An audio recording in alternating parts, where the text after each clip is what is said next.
For millions of unemployed Canadians, finding a job may be the only thing that really matters, but that might be getting increasingly difficult in this country. Economists are worried we're heading for a recession, and now one more sign of trouble.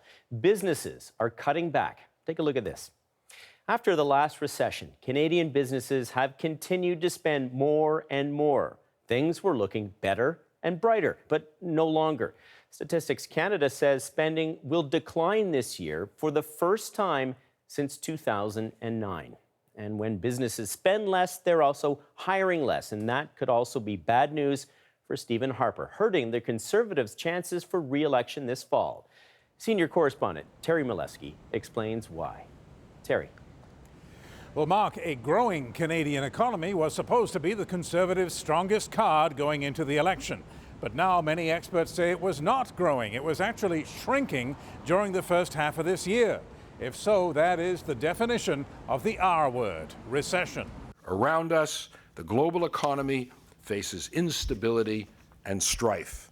In Vancouver today, the finance minister insisted the slowdown is a global problem. And in Canada, he said, the numbers are not in yet to show that the first half of the year really was a recession. Still, it is already clear that the Canadian economy did officially shrink in the first quarter, and the second looks to have been little better.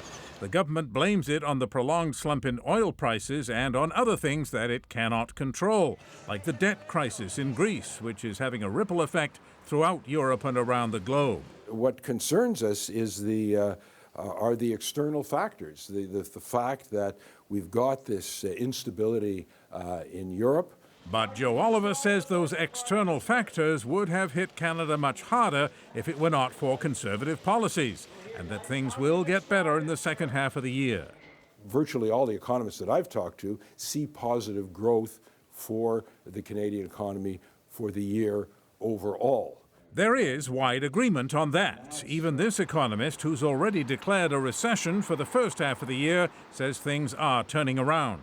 Oh, most definitely. We're expecting that real GDP growth is going to be 1.2% this year, and that's a reflection of growth that we're expecting to see in the second half in exports in particular, as the Canadian dollar remains relatively weak, and we're expecting to see the U.S. demand is going to ramp up.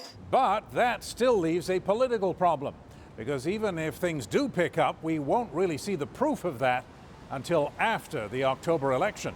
Mark. All right, Terry, thanks so much.